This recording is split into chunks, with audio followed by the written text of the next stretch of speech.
Episode 74. Darn this creek. Are you aware that cheese is just a loaf of milk? Alright, sit back, relax. The 10-minute off-road podcast is about to begin.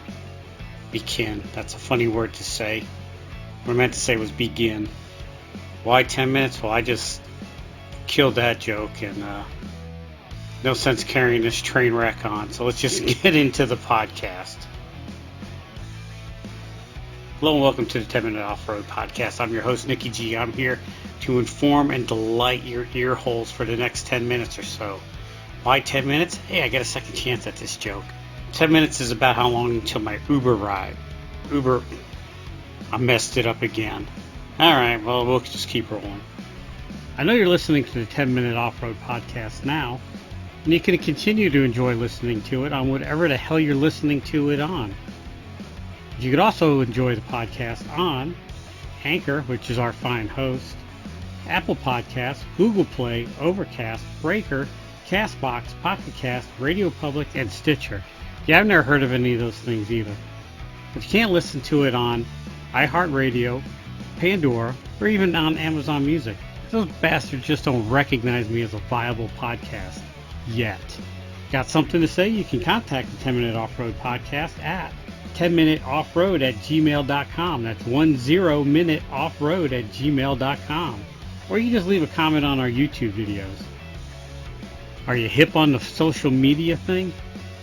Boy, oh boy, the 10-Minute Off-Road Podcast ain't. But you can constantly be ignored by the 10-Minute Off-Road Podcast on Instagram, Twitter, Facebook, and YouTube, but never TikTok, because, let's face it, we're not a teenage girl twerking. I twerk hard for my money, so hard for my money. So what I want to talk about this week is a wheeling trip I just recently took, and I don't really want to mention the name of the place I was at, because, well, it was illegal for me to be there. It was a county road with private property on both sides of the road. I enjoyed it. It was a very nice road. It was about 7 or 8 miles long. Had several water crossings. It was neat. It was not too tame, but not too rough. It was just the right amount of off-road. I would prefer it to be a little bit more off-road, but I completed the whole thing in 2-wheel drive. I would have liked it to be a little bit more rough, but beggars can't be choosy. It was a nice road. It was not very scenic because you're kind of down low. You're not up in the mountains, but I enjoyed it. The one thing I didn't enjoy was the very large amount of trash on the trail. Oh God, it was horrible. There was trash on both sides of the road, all the way up and down it. And I would like to say that off-roaders do better, but this trash wasn't from off-roaders, leaving a water bottle here, a beer can there. This was locals dropping off their trash. And let's face it, they're not listening to this podcast. But in the case that you are dating your sister and listening to this podcast, pick up your trash, or ask your mama sister to pick it up for you, or your daddy, uncle, whoever. The mountain of North Carolina jokes are getting thick. But it broke my heart to see all this trash, and I wasn't the only one. The people I was with, they didn't like it either, and I can tell it affected us. And when I got home, I started doing some cyber stalking, trying to find who owned this property so I can contact them and ask them if they would mind if I drove through there and picked up the trash, and in return allow me to do some camping, because there was a lot of no trespassing and a lot of no camping signs up. But it was obvious that people ignored it and just did their own thing. But I would like to legally camp there. And so I'm going to try to track down the homeowners or landowners and see if I can.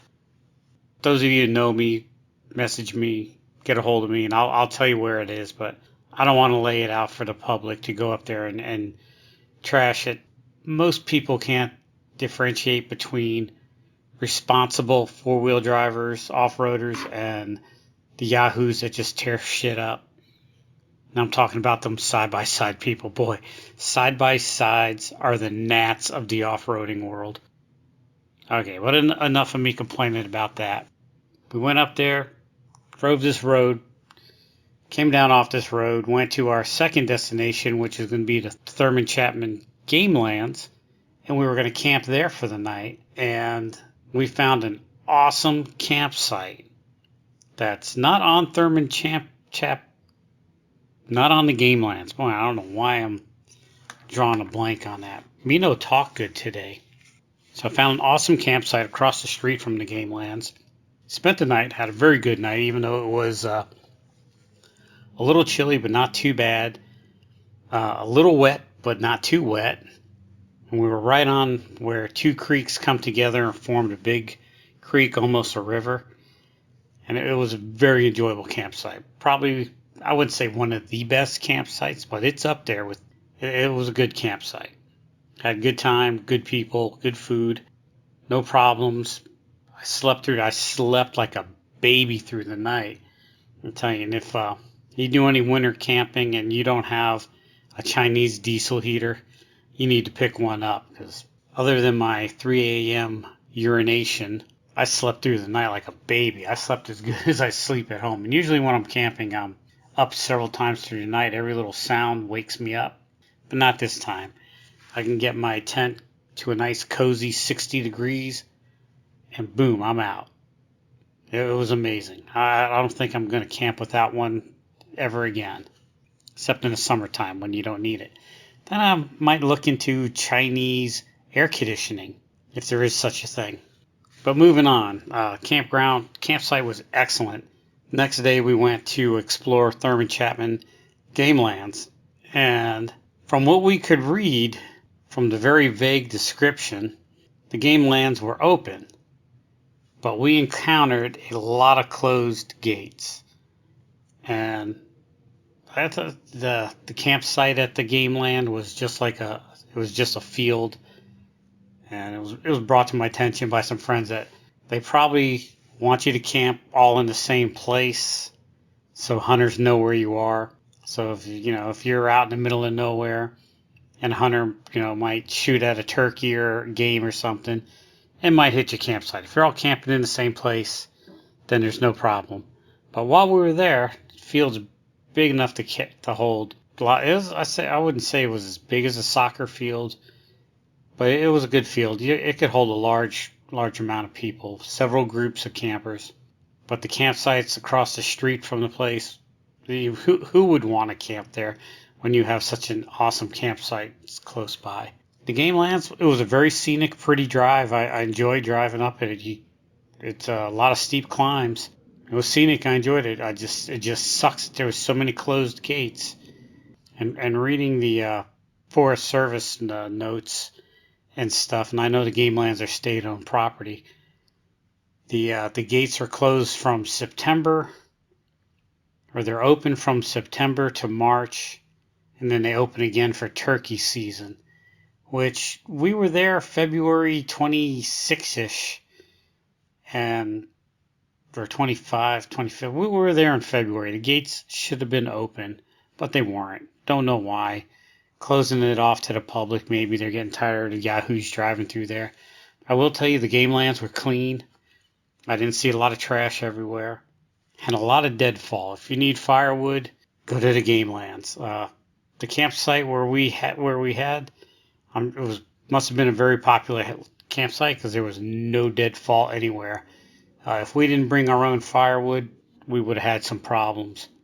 So if you go and you don't bring firewood, drive across the street to the Game Lands, cut up some firewood, and then bring it back down to the campsite.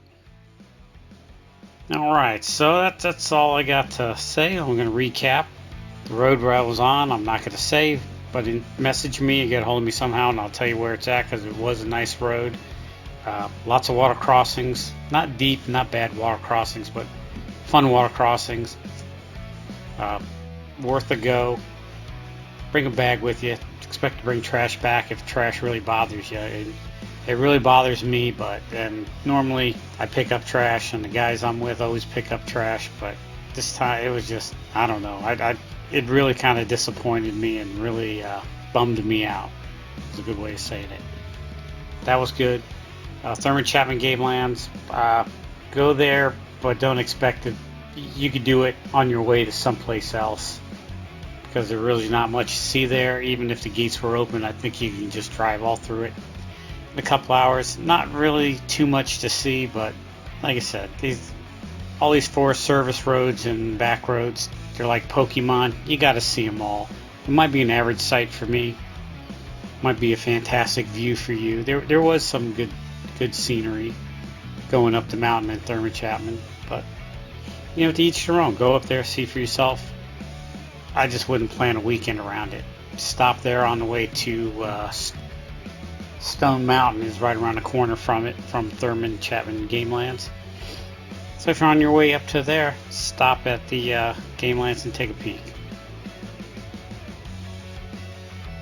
Alright, with all that being said, this is Nicky G reminding you to wheel what you got and be happy.